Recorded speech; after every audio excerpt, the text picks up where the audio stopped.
Aquí estamos de regreso con lo que le prometimos. Como ustedes saben, y si no, nosotros se lo contamos, el Senado de los Estados Unidos debatió un informe de aproximadamente 500 páginas y más de 40 millones de dólares de costo en su elaboración sobre los sucesos acaecidos desde el ataque a las Torres Gemelas hasta prácticamente el fin de la guerra de Irak, o lo que se denominó la guerra de Irak.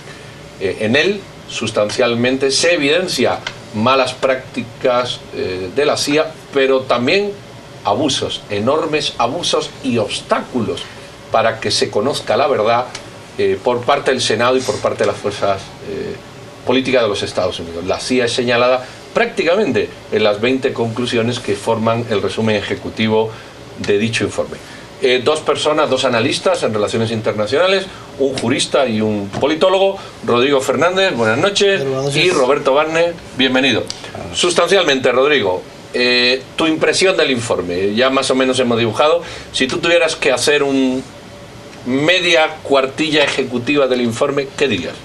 Bueno, principalmente diría que la CIA primero ha asumido un papel de prácticamente de una organización paramilitar que actúa, ¿verdad?, ahí en la sombra, capturando, interrogando y torturando prisioneros, pero lo más peligroso, pensaré yo, es cuando ya aparecen acusaciones de que esconde informes ante la Casa Blanca, que impide que los senadores se enteren. Incluso, bueno, todos sabemos que hay una comisión de inteligencia en el Senado, los han bloqueado. Entonces, en realidad es un poder oscuro que ha estado ahí, ¿verdad?, que extendiendo tentáculos en una guerra que desde el principio fue empujada o un poco forzada, ¿verdad? Recordemos lo de las famosas armas de destrucción masiva que nunca aparecieron. Sobre informes falsos. Exactamente. Realmente. Entonces, básicamente lo que estamos viendo es un alimento para todas esas personas que les gustan las teorías de la conspiración, ¿verdad? Básicamente la CIA se inventa cosas, causa guerras, desaparece gente, tortura gente, y lo que a mí me parece incluso más siniestro es que terceriza esos servicios, ¿verdad? Contrata a empresas para que torturen o mandan a esos presos a otros países, ¿verdad?, donde se puede torturar, en Europa del Este, por ejemplo, ¿verdad?, donde se puede torturar a los prisioneros. Entonces, básicamente es eso, ¿verdad? 20 puntos, como usted decía, 20 puntos bien claros que van escalonando y que van desentrañando toda esa maquinaria. Pues yo diría el terror en Latinoamérica en realidad tampoco nos sorprende mucho, ¿verdad? Habría que recordar la Escuela de las Américas, ¿verdad?, entonces, básicamente, impacta porque estamos en pleno siglo XXI, en la era de la comunicación, ¿verdad? Pero no me asustó tanto, la verdad.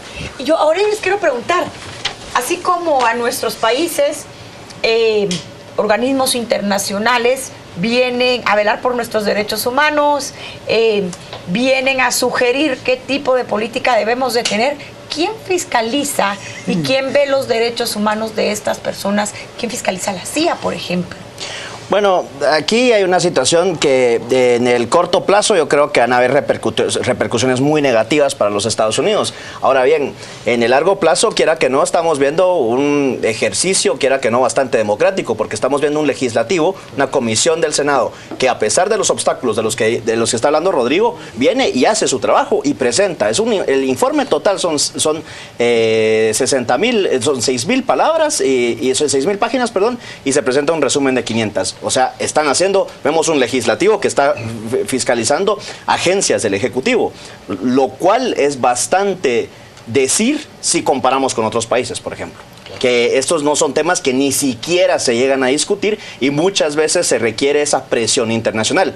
Pero también, por otro lado, sí, no me cabe duda que sumando a lo que son los casos de Ferguson, lo que pasó con la policía en Nueva York, y ahora viene este reporte, eso sí pone aún en más aprietos, digamos, todos los procesos a la comunidad de inteligencia, que de cierta forma muchísimos que se han hecho un trabajo loable, podemos decir, pero también como la dirigencia realmente, como bien dijo Rodrigo, tergiversa todo esto y opera prácticamente con una agenda propia. Aquí sí me llama la atención, por ejemplo, dice, en una de las conclusiones, la CIA evadió activamente o bloqueó el control por parte del Congreso de este programa. La CIA bloqueó el control del proceso de decisión de la Casa Blanca. Como usted dice, pareciera que la CIA hace lo que se le da la gana y que no hay nadie que lo pueda controlar. O sea, aquí tenemos un informe, pero al final bloqueó e impidió esa fiscalización. Pero eso también en gran parte fue culpa, hay que entender una cosa, o sea, cuando Estados Unidos entra a la guerra contra el terror, no está preparado realmente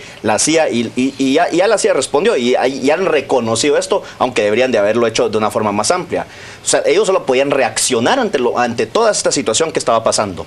Y entonces, la Casa Blanca en un momento dado, también en la administración Bush, particularmente bajo la tutela del vicepresidente Cheney, le dan un cheque en blanco a la CIA y que prácticamente estamos viendo 11 años después la presentación de este reporte en donde se arroja una serie de cuestiones de lo peligroso que fue precisamente dejar que la CIA salga corriendo como una gallina sin cabeza, ¿no? Entendiendo lo que dice Roberto, y efectivamente lleva razón, es una sociedad que ha abusado, pero es una sociedad que reporta el abuso y lo reconoce. Esa capacidad autocrítica norteamericana, evidentemente hay que reconocerla. Pero buscando ese equilibrio, al final no pasa nada. Es decir, aquí viene un narcotraficante, se lo llevan, lo enjuician al señor Bin Laden, lo capturan, lo desaparecen, lo matan y lo tiran al mar, se inventan la guerra de Irak. Pero la pregunta es, ¿quién está en prisión por eso? Una sociedad que se sustrae del Tratado de Roma, pero que luego, por esto, con la autocrítica no vale. Alguien va a ir preso, el señor Bush, el jefe de la CIA, no sé, ¿cómo entendemos, cómo interpretamos esa autocrítica? Digamos, en el caso de las secciones de la CIA, como decía Roberto, cuando empieza la guerra y ellos no están preparados, hubo memorándums de abogados de la Casa Blanca que fueron aprobando ciertas acciones y que fueron como blindando ciertas tomas de decisiones, ¿verdad? El problema en realidad es que Estados Unidos tiene una característica, pues, que a mí me parece que es interesante, que el presidente, o sea, es una presidencia imperial, ¿verdad? O sea, básicamente el presidente de Estados Unidos... O un imperio presidencial. Exactamente, o sea, eso es una república imperial, ¿verdad? Si lo quiere poner así, ¿verdad? Tiene un ejército que tiene capacidad de poner soldados en cualquier parte del mundo. También es como parte de responsabilidad, digamos, y yo creo que sí lo entienden los norteamericanos, que la responsabilidad del presidente es mantener la guerra fuera de las fronteras de Estados Unidos. Entonces, si la CIA, digamos, logra mantener o logra cumplir con estos objetivos, creo que esa es, o pienso yo que esa es la forma como es el norteamericano, como, bueno, que le importa, ¿verdad? Común y corriente, es el que valora más o menos esos esfuerzos, ¿verdad? ¿Hubo otro 11 de septiembre? ¿Verdad? No hubo, entonces básicamente había que pagar un costo y el costo es pues que estén torturando a afganos en Rumanía, ¿verdad? Yo quisiera hacerle una pregunta a ustedes dos que son expertos, que es un cuestionamiento que tengo luego de leer este informe.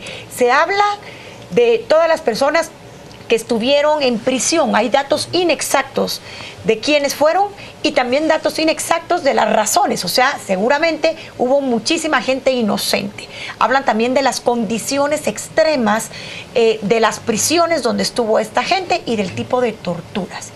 Vemos por el otro lado a Cuba, donde hay prisioneros de guerra y donde la comunidad internacional los ha condenado fuertemente. ¿Podría en este caso existir una condena hacia la CIA específicamente por este tipo de violaciones que en Cuba ellos mismos están atacando? ¿O a qué se debe esta contradicción? No, sí, definitivamente puede existir. Ahora, lo que sucede es que también a través de diferentes leyes, particularmente la ley patriota de los Estados Unidos, hubo muchos cambios. O sea, los detenidos en Cuba legalmente en Estados Unidos son considerados combatientes. Y recientemente, la última resolución que se pasa en el Consejo de Seguridad de las Naciones Unidas es para prohibir lo que son los combatientes internacionales, pero la figura de prisionero de guerra ya no aplica. Y el combatiente no tiene los mismos derechos que puede tener un prisionero de guerra. Ahora, ¿qué es lo que pasa? ¿Hasta qué punto también este reporte puede ser un impulso para la administración Obama, que un presidente que ya está buscando su legado? Ya vimos que lo que está haciendo con la reforma migratoria, pero también una promesa incumplida, cerrar Guantánamo. ¿Hasta qué punto también este reporte puede ser el espaldarazo que se necesitaba para hacer eso? Que tampoco resoluciona el problema, porque como bien dice Rodrigo, ya la lista de sitios negros, como se llaman, donde se llevan a cabo este tipo de acciones, son más, pero queda esa promesa política, digamos, hasta qué punto será Barack Obama el presidente que cerró Guantánamo, ¿no? Entonces puede ser ese también un espaldarazo. Pero sí, sin duda alguna, organizaciones internacionales de derechos humanos pueden definitivamente encontrar una responsabilidad en la CIA, pero esa responsabilidad también eventualmente tiene que recaer en el comandante en jefe de los Estados Unidos, en la máxima autoridad, que en este caso sería, digamos, la presidencia. Y entonces ahí es donde nuevamente vemos, como bien Pedro decía, como los Estados Unidos tampoco ha firmado, ha ratificado los principales convenios internacionales en derechos humanos, precisamente por cuestiones como esta. Por cierto, que nos obligan a firmar al resto de los países.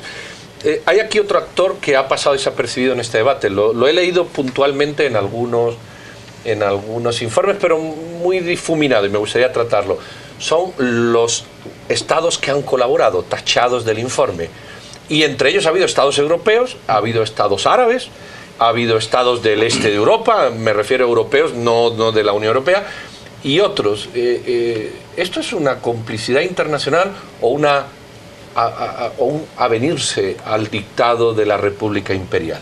¿O qué culpa tienen ahí esa comunidad internacional que no quiere figurar? Yo creo que ese es un escenario típico donde el país grande hace lo que quiere, el país pequeño lo que puede.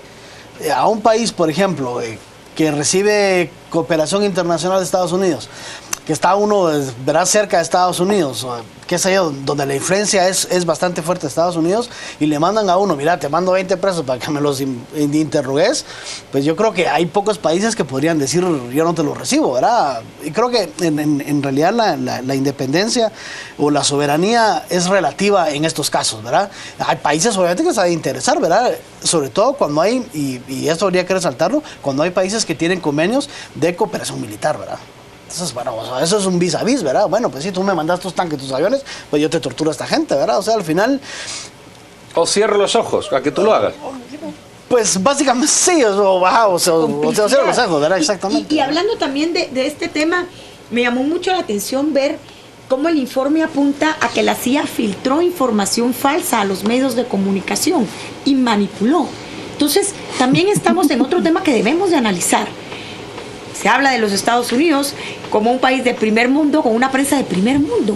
No obstante, estamos viendo en el informe del mismo Senado diciendo que hay información falsa y manipulada.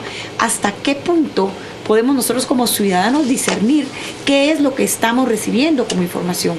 Bueno, aquí para mí es la inteligencia que se cree como esa legitima ciertas acciones. El caso de Irak es muy claro, ¿no? Cómo se adultera un reporte y después ese reporte justifica una guerra. Pero en este caso, nuevamente, el problema es la justificación de que se sabe y que uno no lo podía ocultar por mucho tiempo, de que hay personas detenidas a las que no se les están, haciendo valer sus derechos y que están siendo torturados. Digamos que el término como usan son estrategias amplias o avanzadas de interrogación, pero que después de tanto tiempo tienen que dar una respuesta. O sea, si yo estoy a cargo de 10 detenidos que son sospechosos terroristas y los he estado interrogando de esa forma, y al final del día, y después de tantos años, con lo que pasa en Guantánamo, no me dan información, de repente tengo yo la presión política de venir y en un momento a decir, miren, tenemos que decir algo. Entonces sí se encontraron evidencias sobre, digamos, como muchos atentados que la CIA dijo, gracias a nuestras interrogaciones, entre comillas, nosotros logramos prevenir tantos atentados. Pero entonces ahí es donde surge otra vez esa situación. ¿Hasta qué punto, bajo la ley patriota, que se aplica también dentro de los Estados Unidos y para ciudadanos estadounidenses, pero que ahora lo que vemos es que también es una herramienta política exterior, hasta qué punto todos somos culpables? Hasta que se pruebe lo contrario. Rodrigo, la tercerización de servicios es muy interesante porque también se contempla psicólogos que diseñaron ese tipo de programas y empresas que vimos de seguridad que fueron acusadas de maltrato. Aquí hay dos versiones. Una, la tercerización para lavarse uno las manos y siempre tener aquí culpa. Y otra, la tercerización en países extranjeros. Es decir, ¿hasta dónde aquí estamos viendo una tercerización de la política exterior a través de ONG o de financiamiento externo? Como mirando uno, analizar el otro. Lo que pasa es que para no asumir, digamos, personalmente o totalmente estas decisiones, siempre se buscan, obviamente, zonas oscuras o zonas grises, ¿verdad? encuentran, por ejemplo, una gran sombría en empresas como Halliburton, como Blackwater, ¿verdad? Que tiene ya hasta departamentos. De hecho, Blackwater tiene ya un departamento que se llama Departamento de Guerra, que son básicamente son mercenarios, ¿verdad? Entonces ellos ya no mandan a soldados norteamericanos porque eso se mira mal. Entonces mandan a estos mercenarios que son, ¿verdad? De Australia, de toda esa gente, o ex soldados de fuerzas especiales, ¿verdad? Que se alquilan para esto. A mí me preocupa más, en realidad, la participación de terceros países, ¿verdad? Porque entonces en realidad es siempre lo que hemos visto durante toda la historia del siglo XX, ¿verdad? Países que han estado participando en la guerra de la que no tiene nada que ver, pero si se les involucra de alguna forma, ¿verdad? Yo creo que Centroamérica es el ejemplo clásico de un teatro de operaciones que no tenía nada que ver, pero que fue involucrado, ¿verdad? Entonces, a mí me preocupa más eso y la debilidad que deja en esos países el asumir esas posiciones, ¿verdad? Muy bien, pues ahí ve usted, mientras usted se duerme pensando si hubo genocidio o no, mientras usted intenta dormir pendiente de cuál va a ser el resultado de aquella quema, incendio o sabe Dios qué en la embajada española, o mientras usted no duerme porque hubo desaparecidos en el conflicto, resulta que el informe del Senado nos descubre que la CIA es capaz de organizar todo eso y más si se lo propone. Y pareciera, Pedro, que estamos ante una novela de ciencia ficción de Julia Navarro. Hace poco leí la Biblia de Barro, que se la recomiendo, porque justamente habla de esta terciarización de servicios y cómo la inteligencia puede llegar realmente a devastar a un país. Es impresionante a lo que hemos llegado. Vamos a ver si en este caso hay derechos humanos y hay justicia para quienes han sido las víctimas. Pues ahí ven, la solución está en leer y en tener capacidad crítica y comprensión de lo que está pasando, no dejarse llevar por lo que dice Rodrigo. Roberto, muchísimas gracias, y doña Silvia también. A todos ustedes muy amables, y ya sin más nos despedimos y directamente lo próximo, deporte. Muchas gracias.